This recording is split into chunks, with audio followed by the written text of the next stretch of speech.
Mathematics 4 lecture number 15।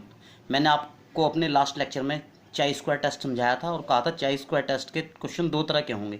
एक तो आपके टेबल बेस्ड क्वेश्चन होंगे, एक मैट्रिक्स बेस्ड क्वेश्चन होंगे। मैंने बोला यह मैट्रिक्स बेस्ड है, मैट्रिक्स बेस्ड नहीं बोलते, इसे बोलते हैं कॉन्टिन्यूएंसी टेबल बेस्ड क्वेश्चन। अब पहले थोड़ा सा समझ लो इसके बारे में क्या है। इस जो टेबल बेस्ड क्वेश्चन आता है वो इस तरह का आता है, इस तरह की आपको टेबल मिल जाएगी। ये टेबल तो कितने की है, 2x2 की, या मैट्रिक्स है तो 2x2 फॉर्म में की है, ठीक है। और इसके अंदर ABCD, ठीक है, और इधर EF, यहाँ GH लिखा होगा। EF का जितना सम होगा उतना ही GH का सम होगा, मैंने लिख दिया। जो ये पहली वैल्यू मिलती है इसे O1 बोलते हैं, दूसरी वैल्यू को O2, इसे O3, इसे O4। ये O क्यों बोला गया, ये होती है ऑब्जर्व्ड वैल्यू। अगर हमें ऐसी टेबल में कौन सी वैल्यू निकालनी हो, एक्सपेक्टेड वैल्यू, तो एक्सपेक्टेड वैल्यू कैसे निकलती है। मान लिया इस पोजीशन की एक्सपेक्टेड वैल्यू निकालनी, इस पोजीशन की, क्योंकि O1 के ठीक कोरस्पोंडिंग क्या निकलेगा, E1। वो कैसे निकलेगा, तो G और E की गुणा करो, G और E की गुणा करो और किससे डिवाइड कर दो, G प्लस H से, वो ई बच जाएगा आपका। क्लियर बात मेरी।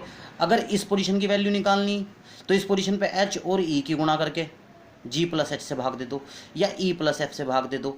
और ये जोड़ तुम्हारा ABCD के बराबर भी होता है, ध्यान रखना इस बात का। चाहे किसी तरह का देख लें, इन चारों का जोड़ भी उतना ही आएगा। तो इस तरह वैल्यू निकलती है, बस इस बात का ध्यान रखना और कुछ नहीं। बिल्कुल सिंपल क्वेश्चन है। वो कह रहा है इन एन इन्वेस्टिगेशन, कोई इन्वेस्टिगेशन किया गया किसके ऊपर, हेल्थ के और न्यूट्रिशन के बीच में। दो ग्रुप के बच्चे उसमें इन्वॉल्व किए गए जिनकी सोशल स्टेटस डिफरेंट था, इसमें उसकी स्टडी है। अभी टेबल बना के उसने दे दी। उसने गरीब बच्चों का इन्वेस्टिगेशन किया और रिच बच्चों का इन्वेस्टिगेशन किया, ठीक है ना। तो इसलिए ऊपर क्या लिख दिया, सोशल स्टेटस, और नीचे क्या लिख दिया, हेल्थ। उसने कहा पुअर बच्चों की जो हेल्थ है बिलो नॉर्मल, 256 बच्चों का सर्वे हुआ, उनमें से नॉर्मल से बिलो पुअर बच्चे 130 हैं, नॉर्मल बच्चे 102 हैं 256 में से, और 24 बच्चे अबव नॉर्मल हैं। जो अगर अमीर बच्चों का सर्वे किया गया तो 224 बच्चों का सर्वे वहाँ किया गया, बिलो नॉर्मल 20 हैं, नॉर्मल 108 हैं, अबव नॉर्मल 96 हैं। अब यहाँ ये अंतर इस टेबल में साफ दिख रहा कि जो रिच बच्चे हैं वो बिलो नॉर्मल बहुत कम है, 20 हैं। इसका मतलब जो रिच बच्चे हैं तो इसका मतलब वे न्यूट्रिशन ज़्यादा लेते होंगे, न्यूट्रिशन ज़्यादा लेते होंगे, सिंपल सी बात है, उनकी हेल्थ अच्छी है, इसलिए वे बिलो नॉर्मल नहीं है।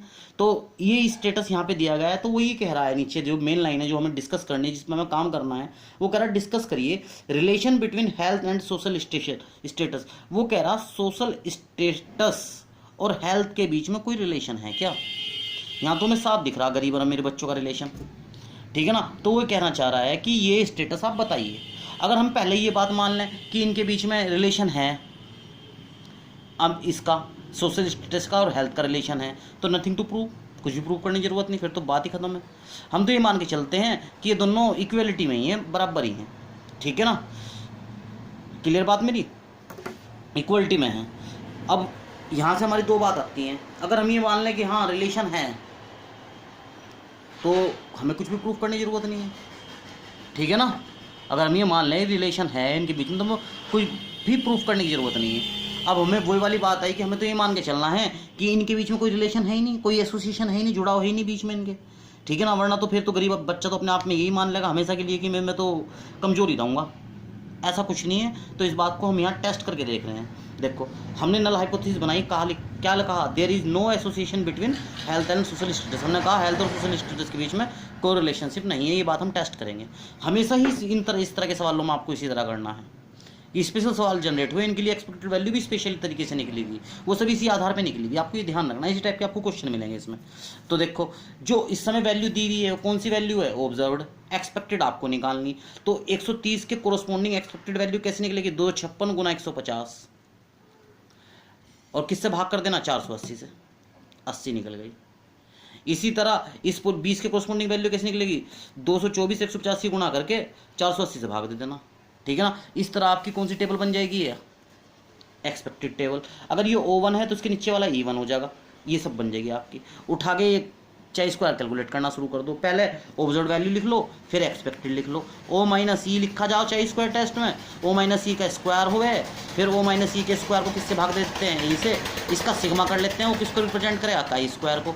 यहाँ से निकलने वाली काई स्क्वायर की वैल्यू कैसी होगी, कैलकुलेटेड। अब टेबुलेटेड वैल्यू आप कहाँ देखोगे, टेबल के अंदर। टेबल के अंदर उसी तरह देखनी जिस तरह मैंने आपको समझा रखी है। टेबल मिलेगी काई स्क्वायर की, एक तरफ डिग्री ऑफ फ्रीडम लिखा हुआ होगा second type level of significance. अगर लेवल ऑफ सिग्निफिकेंस क्वेश्चन में नहीं दे रखा, जैसे क्वेश्चन में दे नहीं रखा लेवल ऑफ सिग्निफिकेंस, आपको 5% लेना, सिंपल सी बात है।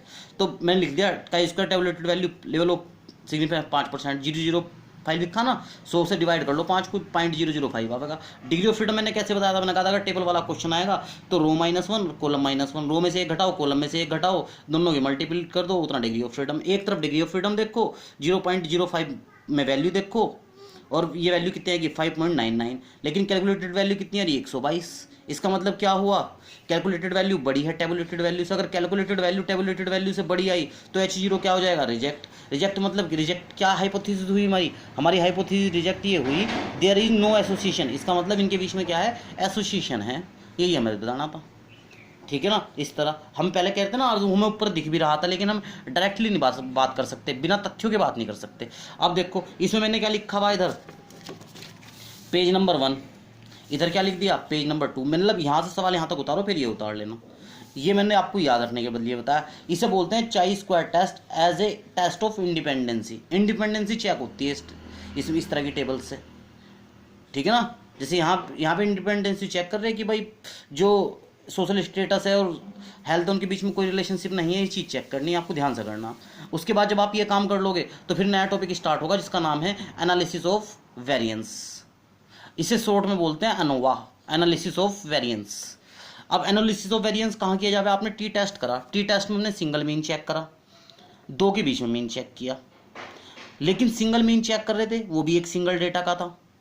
दो के बीच में मीन चेक कर रहे थे तो दो डेटा है उनके बीच में मीन चेक कर लिया। अगर हमें वो ये कह दे दो से ज़्यादा डेटा हैं आपके पास और आप क्या करिए, मीन डिस्कस करिए उनका, तो वो किस में चेक होगा, एनालिसिस ऑफ वेरिएंस, इस थ्योरी से चेक होगा। अब इस थ्योरी का में करते क्या क्या है, देखो इस थ्योरी में जो है लगता तो एफ टेस्ट ही है, एफ टेस्ट से होती है थ्योरी, ठीक है ना। बोला से अनोवा जाता है, एनालिसिस ऑफ वेरिएंस करता है मीन टेस्ट, लिखा हुआ है एफ, जबकि एफ हमने क्या पढ़ रखा कि एफ टेस्ट हमारा क्या चेक करता है, वेरिएशन चेक करता है। वेरिएशन तो यहाँ चेक नहीं हो रहा। अब देखो किस तरह करते हैं चेक, उसने सोर्स ऑफ वेरिएशन दे रखा, ट्रीटमेंट दे रखा, एरर दे रखी, K-1 N-K, ये सब क्या है, इनके टर्म्स के बारे में बता रहा है। ये SST है, SSE है, ठीक है, MST है, MSE है, और F कैसे निकलता है, MST बटे MSE। पहली बात, पहले तो आप ये समझो K क्या है। K तो यहाँ होता है नंबर ऑफ सैंपल, क्लियर बात मेरी। मान लिया पहले तो क्या था, एक ही सैंपल दिया करा था, उसी की क्वांटिटी दिया करा था हमें। अब क्या है, 3-4 अलग अलग डेटा देगा, उनका मीन आपस में चेक होगा, तो K तो क्या होगा, नंबर ऑफ सैंपल होंगे। N क्या होगा, total sum of sample size. मान लिया पहले सैंपल में 10 एंट्री चेक करी, दूसरे सैंपल में 20 करी, तीसरे में 30 करी, तीन सैंपल में 3 अलग अलग तरह की एंट्री हैं सम, तो सबको जोड़ दो, वो एंड क्या होगा, टोटल सैंपल साइज हो जाएगा। N1 जो मैंने यहाँ लिख रखा, साइज ऑफ पहले सैंपल का साइज, N2 क्या होगा, दूसरे सैंपल का साइज। इस तरह अगर आपको निकालना है SSE तो फॉर्मूला होगा NK/SK, K1 से K तक। ये रहा जो S1 होगा वो स्टैंडर्ड डेविएशन को रिप्रेजेंट करेगा, SD ऑफ फर्स्ट सीरीज, और जो S2 होगा यहाँ वो किसको रिप्रेजेंट करेगा, SD ऑफ सेकंड सीरीज। अब जो SST होगा वो इस फार्मूले से निकलेगा, XK बार माइनस X बार है, बेटे UX बार है।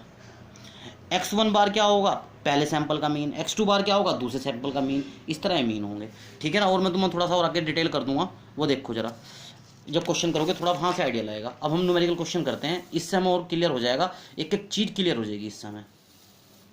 देखो अभी मैं अपने नेक्स्ट लेक्चर में से कंटिन्यू करता हूँ।